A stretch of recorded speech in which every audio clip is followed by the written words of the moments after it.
আপোনালোক সকলোৱে কৰোনা শব্দটো বুজি পাইছে হয় নিশ্চয় কৰোনা মানে কি সকলোৱে জানিছে কিন্তু কৰোনাৰ পিছফালে যেটো শব্দ আছে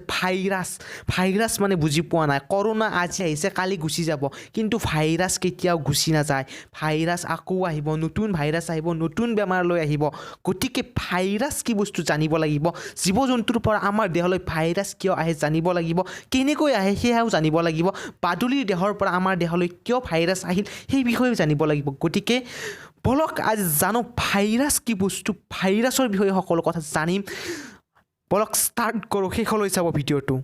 প্ৰথম গুৰুত্বপূৰ্ণ ফেক্টটো হৈছে যে ভাইৰাছ জীৱও নহয় জ্বৰও নহয় অৰ্থাৎ সি জীয়াইও নাথাকে মৰিও নাথাকে কেনেকুৱা ডেঞ্জাৰ বস্তু চাওক সি জীয়াইও নাথাকে মৰিও নাথাকে অৰ্থাৎ যদি ভাইৰাছটো আপোনাৰ দেহত বা অন্য জীৱৰ দেহত গৰু ছাগলী হওক গছ গছনিৰ দেহত প্ৰৱেশ কৰিছে তেন্তে সি জীয়াই উঠিব হয় অৰ্থাৎ সি আনৰ দেহত যেতিয়া প্ৰৱেশ কৰিব তেতিয়াহে সি জীয়াই উঠিব অৰ্থাৎ জীৱ হৈ যাব কিন্তু যদি সি বাহিৰত আছে নিৰ্জীৱ বস্তুৰ গাত আছে শিলত আছে পানীত আছে তেতিয়া সি জীয়াই নাথাকে তেতিয়া সি কি অৱস্থাত থাকিব মৃত অৱস্থাত থাকিব মৃত অৰ্থাৎ মৰি থাকিব কিন্তু যেতিয়াই সি আপোনাৰ দেহত প্ৰৱেশ কৰিব উশাহৰ লগত খাদ্যৰ লগত পানীৰ লগত তেতিয়া আপোনাৰ কি হ'ব যে আপোনাৰ দেহত সি জীয়াই উঠিব আৰু আপোনাৰ দেহত বিভিন্ন বেমাৰৰ সৃষ্টি কৰিব কেৱল আপোনাৰেই নহয় গছৰ দেহত উদ্ভিদৰ দেহত থপাত আপোনালোকে নিশ্চয় চিনি পায় থপাতৰ গছত আগতে এনেকুৱা টেমুনা বান্ধিছিল গোল গোল টেমুনা সেই টেমুনাবোৰ কিহৰ কাৰণে ভাইৰাছৰ কাৰণে গতিকে ভাইৰাছে এনেকুৱা ডেঞ্জাৰ যে সি মৃত অৱস্থাত থাকিব আপুনি গমেই নাপাব সি মৰি আছে কিন্তু আপোনাৰ দেহত প্ৰৱেশ কৰিব আৰু আপোনাৰ দেহত জীয়াই উঠিব জীয়াই উঠাই নহয় আপোনাৰ দেহৰ যিবোৰ কোষ আছে কোষ অৰ্থাৎ দেহ যিহেৰে গঠিত হৈছে আপোনাৰ দেহটো তাত গৈ কোষৰ ভিতৰত সোমাব সিহঁতৰ সাইটোপ্লাজম নাথাকে প্ৰটোপ্লাজম নাথাকে সেই প্ৰটোপ্লাজমত আপোনাৰ দেহত সোমাই সিহঁতৰ দেহত থকা দুটা বস্তু থাকে সিহঁতৰ দেহত এটা হৈছে প্ৰটিনৰ এটা সিহঁতৰ প্ৰটিন কোড বুলি কয় প্ৰটিন কোড আৰু ভিতৰত থাকে DNA নিশ্চয় নাম শুনিছে DNA আৰু কিছুমানত থাকে RNA হয় RNA এই RNAৰ দুডাল ষ্ট্ৰেণ্ড থাকে অৰ্থাৎ দুডাল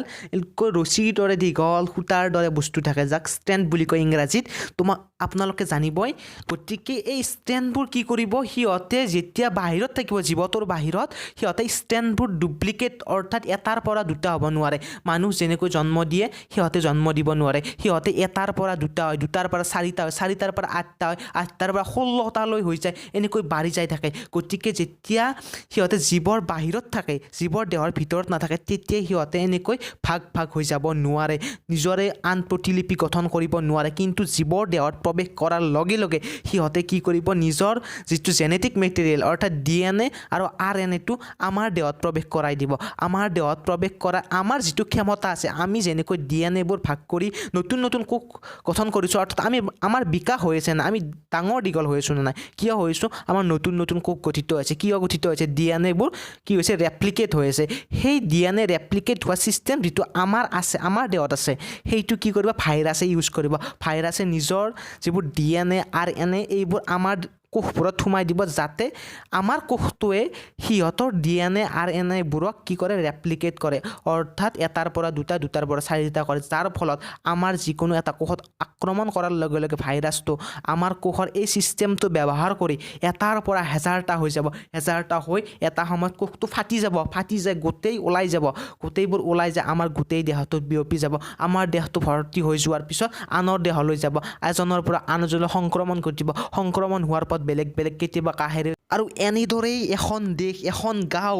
এখন পৃথিৱী গোটেই পৃথিৱীখনেই কি হৈ যায় ভাইৰাছৰ দ্বাৰা আক্ৰান্ত হৈ যায় বৰ্তমান কৰোনা তেনে এক উদাহৰণ বুলি ধৰিব পাৰোঁ সকলো ভাইৰাছ একে নহয় কিছুমান বেলেগ বেলেগ ভাইৰাছ আছে কিছুমান মানুহক মাৰি পেলাব পাৰে কিছুমান খন্তেকৰ বাবে থাকে তোমালোকৰ কেতিয়াবা চৰ্দি হৈছে সেই চৰ্দি হোৱাটো এটা ভাইৰাছ আপোনালোকে চাওকচোন চৰ্দি বেমাৰটো ভাল কৰিব নোৱাৰে কিন্তু ইয়াক থমাই ৰাখিব পাৰে অৰ্থাৎ কম কৰি ৰাখিব পাৰে গতিকে ভাইৰাছক মাৰিব পৰা ঔষধ এতিয়ালৈকে প্ৰস্তুত হোৱা নাই ভাইৰাছক আমি মাৰি পেলাব নোৱাৰোঁ কিন্তু এটা কাম কৰিব পাৰোঁ কি ভাইৰাছৰ যিটো বৃদ্ধি হৈ আছিল এটাৰ পৰা দুটা দুটাৰ পৰা চাৰিটা চাৰিটাৰ পৰা আঠটা এইটো বন্ধ কৰি ৰাখিব পাৰোঁ আমি ঔষধ ব্যৱহাৰ কৰোঁ তাৰ জৰিয়তে আমাৰ চৰ্দিবোৰ কমাই ৰাখিব পাৰোঁ বা অন্য ভাইৰাছৰ ৰোগবোৰ কমাই ৰাখিব পাৰোঁ দেহত গতিকে আপোনালোকে বুজি পালে ভাইৰাছে কেনেকৈ এফেক্ট কৰে আপোনালোকে নহয় বিভিন্ন প্ৰাণীৰ দেহত এই ভাইৰাছ থাকে কেতিয়াবা কি থাকে আপোনালোকে বাদুলি যিটো থাকে বাদুলিৰ দেহত বহুত ভাইৰাছ কিছুমান পোৱা যায় এই ভাইৰাছবোৰৰ ভিতৰত বহুত আছে এই ভাইৰাছবোৰ কি হ'ল ভাইৰাছবোৰে কি হ'ল যে বাদুলিৰ সংখ্যা কমি যোৱাৰ লগে লগে সিহঁতে কি বিচাৰিলে অন্য বিচাৰিলে যাক আমি হষ্টেল বুলি কওঁ অৰ্থাৎ অন্য জীৱৰ বিচাৰিলে যাৰ দেহত সিহঁতে বাস কৰিব পাৰে গতিকে কি কৰিব সিহঁতে যেতিয়া বাস কৰিব লাগে সিহঁতে কিছুমান চেঞ্জ আনিব সেই চেঞ্জটোক কোৱা হয় বিজ্ঞানৰ ভাষাত মিউটেশ্যন অৰ্থাৎ সিহঁতৰ মিউটেশ্যন ঘটে অৰ্থাৎ সিহঁতৰ পৰিৱৰ্তন কিছুমান পৰিৱৰ্তন ঘটিব যাৰ দ্বাৰা সিহঁতে অন্য পৰিৱেশত থাকিব পৰা হ'ব আৰু যাৰ ফলত জীৱ জন্তুৰ পৰা মানুহৰ দেহত থাকিব পৰা হ'ল আৰু আজি মানুহৰ মাজত বেমাৰ বিয়পাই আছে মানুহৰ সংখ্যা যিহেতু বহুত বেছি গতিকে মানুহৰ দেহত এজনৰ পৰা আনজনলৈ যোৱাটো সিহঁতৰ বাবে সহজ কাৰণ মানুহ ইমান বেছি আছে পৃথিৱীত গতিকে সিহঁতে অতি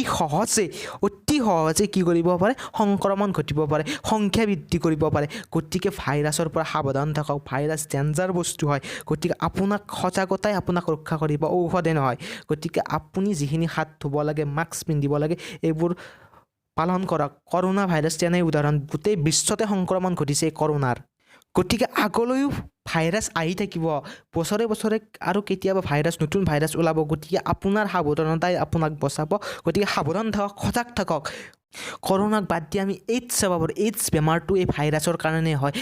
HIV ভাইৰাছ কেনেকুৱা ডেঞ্জাৰ বেমাৰ আৰু এই বেমাৰটো আপোনালোকে জানেই এইডছ হোৱা বুলি ক'লে মানুহ কঁপি যায় দেহত গতিকে ভাইৰাছৰ পৰা সাৱধান থাকক আৰু যদি ভিডিঅ'টো ভাল লাগে লাইক কৰিব শ্বেয়াৰ কৰিব আৰু ছাবস্ক্ৰাইব কৰিব সকলোকে শ্বেয়াৰ কৰি দিয়ক জানক নলেজবোৰ